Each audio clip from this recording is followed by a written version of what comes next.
Ukraine పై మెరుపు దాడి చేసింది రష్యా. ఉక్రెయిన్లోని న్యూక్లియర్ ప్లాంట్ పై దాడికి పాల్పడింది. ఉక్రెయిన్లోని న్యూక్లియర్ ప్లాంట్ పై డ్రోన్తో దాడికి దిగింది రష్యా. ఇటు రష్యా ఉక్రెయిన్ మధ్య యుద్ధాన్ని ఆపేస్తాను, పౌరులు చనిపోవడం ఇష్టం లేదు, భవిష్యత్తులో ఏమైనా జరగొచ్చు అంటూ ట్రంప్ మాట్లాడుతున్న సమయంలో ఇప్పుడు రష్యా ఉక్రెయిన్ పై డ్రోన్ దాడి చేసింది. అది కూడా ఒక న్యూక్లియర్ ప్లాంట్ పై దాడి చేసింది. అయితే న్యూక్లియర్ ప్లాంట్ పై దాడి జరగగానే ఒక్కసారిగా అందరూ కూడా భయాందోళన వ్యక్తం చేశారు. ఆ ప్లాంట్ నుంచి రేడియేషన్ ఏదైనా బయటకు వస్తుందేమోననే భయాన్ని కూడా వ్యక్తం చేశారు. ఇప్పుడు మీరు ఆర్టీవీ స్క్రీన్ పైన చూస్తున్నారు, అదే న్యూక్లియర్ ప్లాంట్. ఈ న్యూక్లియర్ చెర్నోబిల్లో ఉంది. ఆ న్యూక్లియర్ ప్లాంట్ పై డ్రోన్ దాడి చేస్తున్న దృశ్యాలు, పెద్ద లైటింగ్తో వచ్చి డ్రోన్ అక్కడ ఢీకొని పేలిపోయి మంటలు వ్యాపిస్తున్న దృశ్యాలు మీరు చూడొచ్చు. ఒకసారి మనం మొదటి బాక్స్లో చూస్తున్నాం, అదే న్యూక్లియర్ ప్లాంట్. ఆ ప్లాంట్ పై డ్రోన్తో దాడికి పాల్పడింది. పదుల సంఖ్యలో డ్రోన్లతో దాడికి పాల్పడింది ఉక్రెయిన్ పై రష్యా. అందులో కొన్ని వాటిని మధ్యలోనే పేల్చేశామని ఉక్రెయిన్ చెప్తోంది, కొన్ని టార్గెట్ని రీచ్ కాలేదని చెప్తోంది. కానీ ఒక డ్రోన్ మాత్రం పవర్ ప్లాంట్ న్యూక్లియర్ ప్లాంట్ పై పడడంతో అక్కడ కొంత ఆందోళన వ్యక్తమైంది. డ్రోన్ దాడిలో న్యూక్లియర్ ప్లాంట్ రూఫ్ దెబ్బతింది. చెర్నోబిల్లోని యూనిట్ 4 పై ఈ దాడి జరిగిందని ఉక్రెయిన్ చెప్తోంది. ఈ విషయాన్ని జెలెన్స్కీ కూడా ధృవీకరించారు. దాడి సమయంలో పెద్దగా మంటలు వచ్చాయని చెప్పారు. ఆ మంటలు వస్తున్న దృశ్యాలు కూడా మనం చూడొచ్చు. ఆర్టీవీ స్క్రీన్ పైన రెడ్ సర్కిల్లో మీకు కనిపిస్తున్నదే న్యూక్లియర్ ప్లాంట్ పై డ్రోన్తో దాడి చేసిన తర్వాత ఆ న్యూక్లియర్ ప్లాంట్ అది కవర్ షీల్డ్, అది దానికి రక్షణగా ఏర్పాటు చేసినటువంటి షీల్డ్, అది పాక్షికంగా దెబ్బతిన్న దృశ్యాన్ని కూడా మనం ఆర్టీవీ స్క్రీన్ పైన చూస్తున్నాం. డ్రోన్తో అటాక్ చేసిన తర్వాత రేడియేషన్ ఏదైనా లీక్ అవుతుందేమోననే భయాన్ని కూడా అందరూ వ్యక్తం చేశారు. కానీ అలాంటిది ఏమీ జరగలేదు. కొద్దిపాటి షీల్డ్ మాత్రం దెబ్బతింది, కవర్ రూఫ్ మాత్రం దెబ్బతింది అని జెలెన్స్కీ చెప్పారు. రేడియేషన్ స్థాయి మాత్రం స్థిరంగానే ఉంది అని జెలెన్స్కీ చెప్తున్నారు. ఇటు అమెరికా ప్రయత్నాలు చేస్తోంది. రష్యా ఉక్రెయిన్ మధ్య వార్ని ఆపాలి అని చర్చలు జరుపుతాం, భవిష్యత్తులో ఏమైనా జరగవచ్చు అని. మరోవైపు ఉక్రెయిన్ అధ్యక్షుడు కూడా చెప్తూ ఉన్నారు, తమ భూభాగంలో ఉన్న తాము ఆధీనం చేసుకున్న భూభాగాలను మేము వదిలేస్తాం, అలాగే రష్యా ఆక్రమించుకున్న భూభాగాలను కూడా వదిలేస్తే మేము కూడా అందుకు సిద్ధంగా ఉన్నాము అనే చర్చ జరుగుతోంది.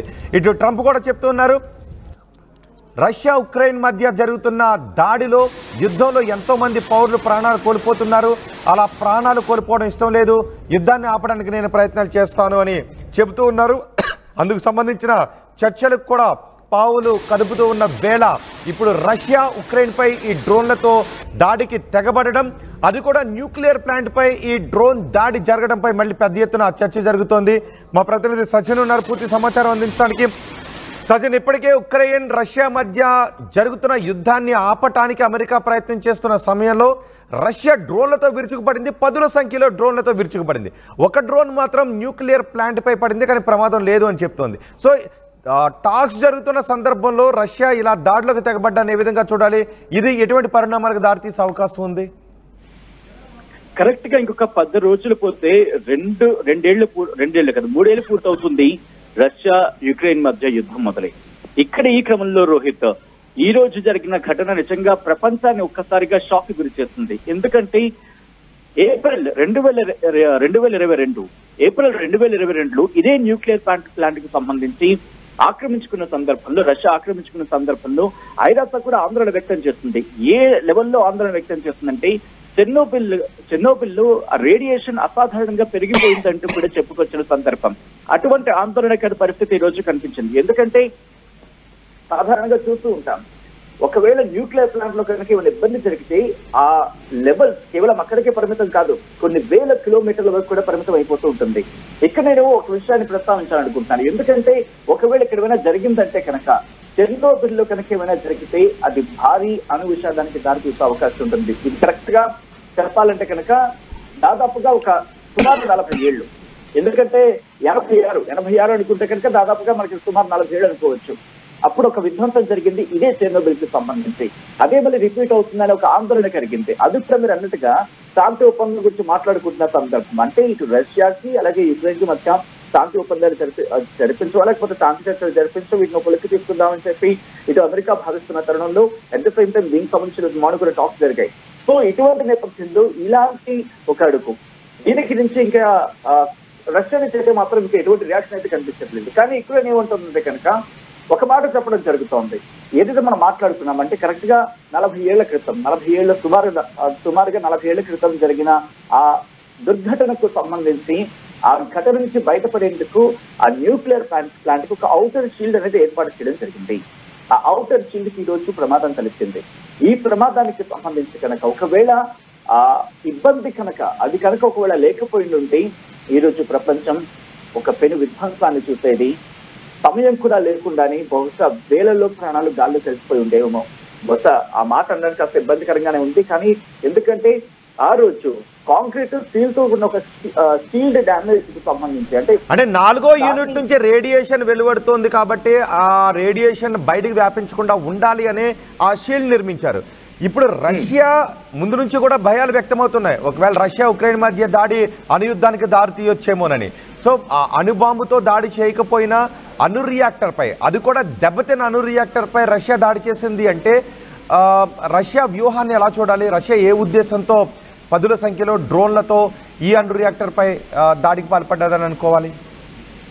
ఇది ఎలా ఉండిందంటే చెర్నోబిల్ కి సంబంధించి ముందు ఈ ప్రాంతాన్ని ఆక్రమించుకోవడం జరిగింది రష్యా అనేది. ఇక్కడ నుంచి దీంతో పాటు ఇంకొన్ని ప్రాంతాలు ఉన్నాయి, మళ్ళీ వాటిని తిరిగి స్వాధీనం చేసుకున్న సందర్భాలు. కానీ ఇక్కడ క్లియర్ కట్ గా మాట్లాడుకోవాలంటే 2022 ఏప్రిల్లో ఐక్యరాజ్య సమితి ఆందోళన వ్యక్తం చేస్తుంది. ఐక్యరాజ్య సమితి ఎందుకంటే యుక్రెయిన్ కి సంబంధించి ఆక్రమించే క్రమంలో ముందుగా రష్యా దాడి చేస్తున్న ప్రాంతం కూడా ఇదే. దీని మీద ఎప్పుడైతే ఐక్యరాజ్య సమితి కూడా సాధారణ అంటూ ఉంటాం, ఎప్పుడైతే రంగంలోకి దిగిందో, ఎప్పుడైతే ఆ ప్రాంతానికి సంబంధించి ఆందోళన కలిగించిందో అక్కడ కాస్త భద్రతను ఏర్పాటు చేసింది. మీరు ఎంతైనా కొట్టుకోండి, ఒక విధంగా చెప్పాలంటే, కానీ ఇక్కడి వరకు రాకండి.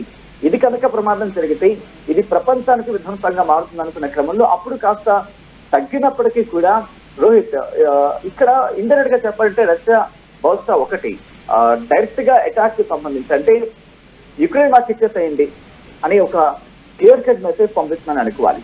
లేదా ఇక్కడ యుక్రెయిన్ కి సంబంధించి జెలెన్స్కీ నేను నాటోలో చేరడం లేదు అనే ఒక క్లియర్ కట్ ఇండికేషన్ ఇవ్వాలి. ఇది మళ్ళీ చిచ్చులు రాజేస్తుందనే చెప్పుకోవాలి. ఇక్కడ నేటోకి సంబంధించి ఆయన మాట్లాడట్లేదు, అక్కడ యుక్రెయిన్ కి సంబంధించి జెలెన్స్కీ కూడా మాట్లాడుతున్న సందర్భం లేదు. కానీ ఇక్కడ నేను మళ్ళీ ఇక ఇరాన్ కి సంబంధించి కావచ్చు, లేకపోతే ఇరాన్ పక్కన పెట్టి ఇజ్రాయెల్ కి అలాగే హమాస్ కి మధ్య జరుగుతున్న ఆ వార్ కి సంబంధించి ఇక్కడ ప్రస్తావించాలనుకుంటున్నాను. అది కూడా ఇటువంటి సిచ్యువేషన్ దారితీస్తుంది. కానీ అక్కడ చర్చలు జరిగాయి. అక్కడ చర్చలు జరిగిన తర్వాత కాస్త సంయమనానికి వచ్చిన పరిస్థితితో కాస్త తగిన పరిస్థితి. కానీ ఇక్కడ అటువంటి పరిస్థితి అక్కడ ప్రధాన పాత్ర పోషించే స్థాయి సంబంధించి చర్చ జరుగుతోంది. ఎవరు ఇక్కడ కాండౌన్ అవ్వట్లేదు. ఇటువంటి నేపథ్యం ఈరోజు న్యూక్లియర్ అంశానికి సంబంధించి, ఎందుకంటే అప్పుడే 2022లోనే చెర్నోబిల్ కి సంబంధించి రేడియేషన్ అసాధారణంగా ఉంది అంటూ ఐక్యరాజ్య సమితి అణు ఇంధన సంస్థ హెచ్చరికలు జారీ చేస్తుంది. సో అక్కడ అంటే యుక్రెయిన్ మీద సైనిక దాడిలో భాగంగా చెర్నోబిల్ ని రష్యా తాత్కాలికంగా ఆక్రమించేస్తుంది. ఆక్రమించుకున్న తర్వాత రేడియేషన్ స్థాయిలో ఒక్కసారిగా పెరిగిపోయని చెప్పి అప్పుడు యుఎన్ కి సంబంధించి అణు ఇంధన సంస్థ డైరెక్టర్ రఫేల్ గ్రోసీ కూడా చెప్పుకొచ్చిన పరిస్థితి అప్పుడు ప్రమాదకరంగా మారింది.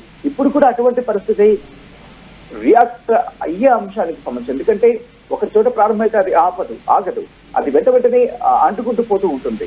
సో ఎక్కడా కూడా సమయం ఉండదు అటువంటి సందర్భం. ఎందుకంటే లక్షల మందిని తరలించాల్సిన పరిస్థితి. ఆ 2022 సంగతి మనం మాట్లాడుకున్నాం, కానీ 1986 సిచ్యువేషన్ రిపీట్ అవుతుంది. ఎందుకు నేను ఈ మాట అంటున్నానంటే కనుక ఇక్కడ కొన్ని సందర్భాలు మాట్లాడుకోవాల్సిన పరిస్థితి. ఎందుకంటే అప్పుడు రేడియో ధార్మిక కారణంగా 134 మంది తీవ్ర అస్వస్థతకు గురయ్యారు. దాంట్లో కొంతమంది అయితే 28 మంది నెల వ్యవధిలో చనిపోయారు.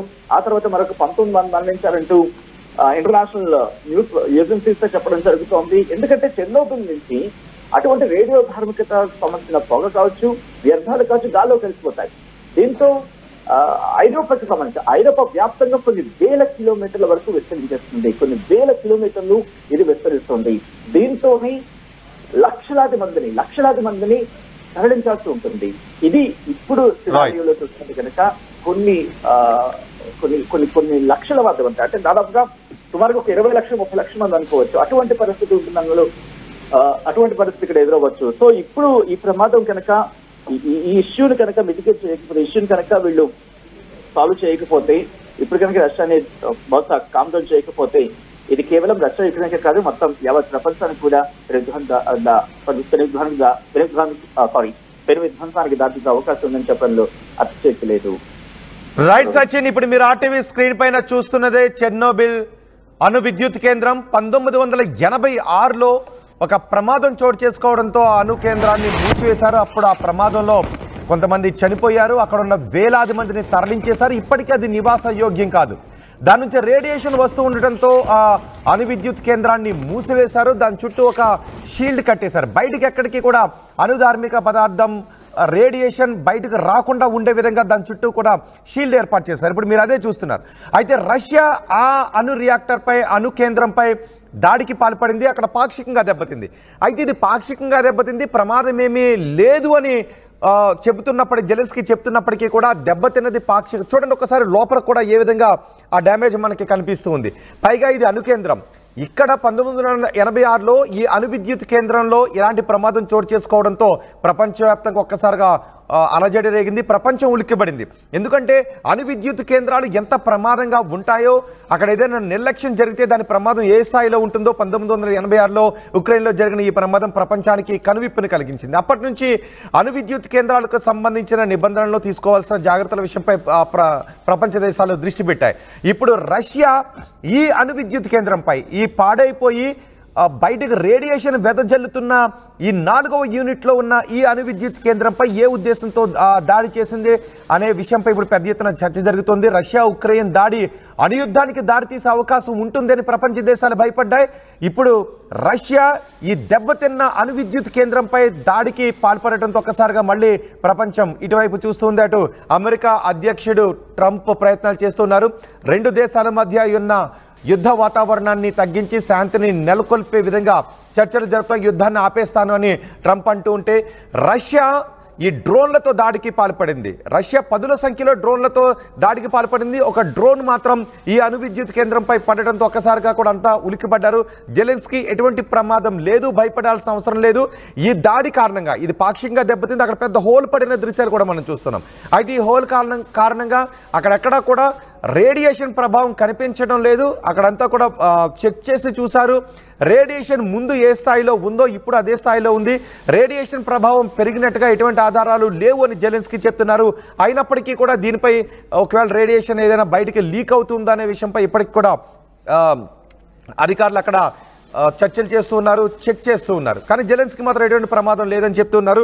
భవిష్యత్తులో ఒకవేళ రష్యా ఇంకా ఇటువంటి దాడులకు పాల్పడితే, అణు విద్యుత్ కేంద్రాలపై దాడులకు పాల్పడితే దాని పరిణామాలు, పర్యవసానాలు ఏ విధంగా ఉంటాయోనని ఈ దాడి తర్వాత మరింత భయాందోళన వ్యక్తమవుతోంది.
ఆర్టీవీ యాప్ వార్తల్ని క్షణాల్లో చదివే అవకాశం ఉంటుంది. ఒక న్యూస్ పేపర్, ఒక టెలివిజన్ ఛానల్ మీ చేతుల్లో ఎప్పుడూ ఉంటాయి.